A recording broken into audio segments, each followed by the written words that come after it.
Quand on est lycéen, il est parfois difficile de choisir sa filière universitaire, on peut même se tromper.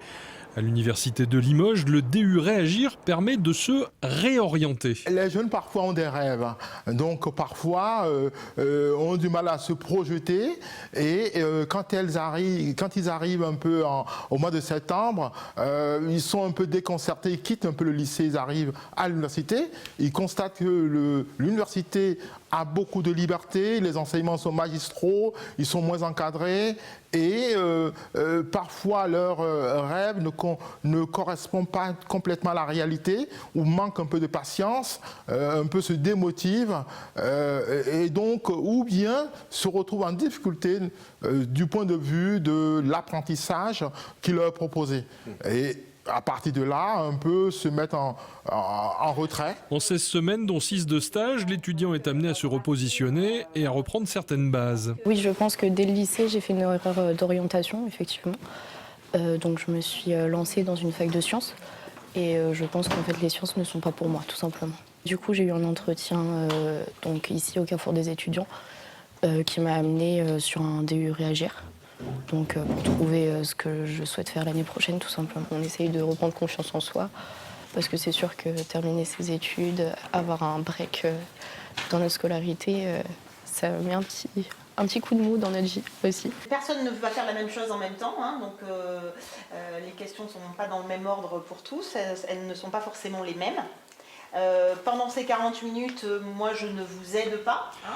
Parmi les outils mis à disposition, une formation à la langue française, orthographe, grammaire et syntaxe sont revus et tout commence par une évaluation. Alors l'évaluation, dans le cadre de la certification Voltaire, effectivement, c'est le point de départ de la formation, dans la mesure où les stagiaires, les étudiants en l'occurrence que nous avons, par le biais de cette évaluation, vont pouvoir comprendre, savoir ce qu'ils ont acquis, ce qu'ils savent, et ce qu'il leur reste à acquérir. Alors, peut-être que ce sont des choses qu'ils ont vues et qu'ils ont oubliées ou qu'ils n'ont jamais acquises par le passé. Tant qu'on est partenaire sur l'action du DU Réagir, la petite nouveauté cette année, ça a été effectivement d'apporter ce partenariat sur le projet Voltaire, qui en tout cas pour nous est relativement récent.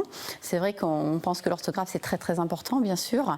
Donc dans le cadre de ces dispositifs, il est important que l'orthographe, l'expression des étudiants soit revue pour certains et puis perfectionnée pour d'autres. C'est un public d'étudiants, mais pour nous, c'est un public d'individus avec des besoins spécifiques, particuliers. Voilà. On a aussi quand même au Greta des publics qui peuvent être jeunes, hein, de toute façon. Le niveau de connaissance en orthographe, dans la maîtrise de la langue française, est si hétérogène que ça? Il est très très très variable. Alors on a des jeunes, là en l'occurrence sur cette nouvelle session, qui ont des bacs scientifiques, qui ont des bacs technologiques, des baccalauréats littéraires, et les niveaux sont vraiment très très hétérogènes. Effectivement, l'orthographe n'était peut-être pas la clé de voûte, ou en tous les cas le besoin obligatoire pour un baccalauréat scientifique par exemple, et il y a des petites choses qui ont été mises de côté. Effectivement, il y a besoin de le revoir. Un autre outil pédagogique numérique est utilisé pour les maths, c'est Programme Pi, développé par une entreprise limougeaude. Le programme Pi également, c'est une vraie innovation pédagogique. Le Limousin peut en être fier, Limoges peut en être fier. Ça part de notre terroir et également c'est une façon pour permettre un peu à nos étudiants d'élever leur niveau en mathématiques de façon ludique. Propose une méthode innovante d'apprentissage pour reconstruire les compétences. Alors le plus produit, c'est déjà de s'adapter à chacun en fonction de son niveau de départ et de ses objectifs professionnels ou de repositionnement. Et le plus aussi, c'est de mettre en contexte vie quotidienne ou métier les compétences mathématiques. Alors dans le DU Réagir, plusieurs outils pédagogiques sont utilisés pour aller vers une certification Voltaire pour l'usage de la langue française et l'orthographe. Est-ce qu'il y a l'équivalent pour les mathématiques? Tout à fait. Donc, Programme Pi propose une certification de mathématiques donc en calcul et raisonnement utile dans les métiers. Mis en contexte vie quotidienne, cette certification est actuellement en dépôt au RNCP pour être référencée telle que les Voltaires. Différenciation pédagogique, en tous les cas, je pense que c'est quelque chose d'important. Et c'est vrai que le fait de sortir du schéma papier-crayon, ça donne ce petit côté ludique en fait, qui peut vraiment être intéressant pour les jeunes, le public que nous avons là, mais pour un public plus adulte, hein, le public que nous avons au quotidien.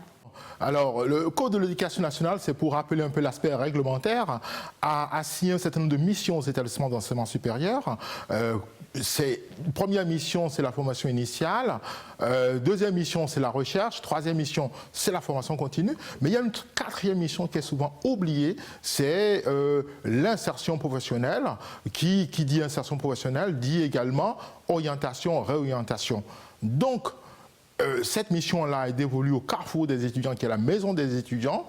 Les étudiants qui sont en difficulté s'adressent bien entendu à leur référent pédagogique. J'ai déjà eu recours à la plateforme Voltaire, donc à la faculté. Et on part de loin. On se rend compte qu'on a des lacunes et qu'il faut les corriger. Je pense que je vais m'orienter vers de la gestion et du management. Mais on verra si c'est bien le cas. Pratique et concrète, cette action permet aux bénéficiaires d'enrichir leurs compétences et de séduire les recruteurs, 82% d'entre eux étant sensibles à l'orthographe des CV et des lettres de candidature.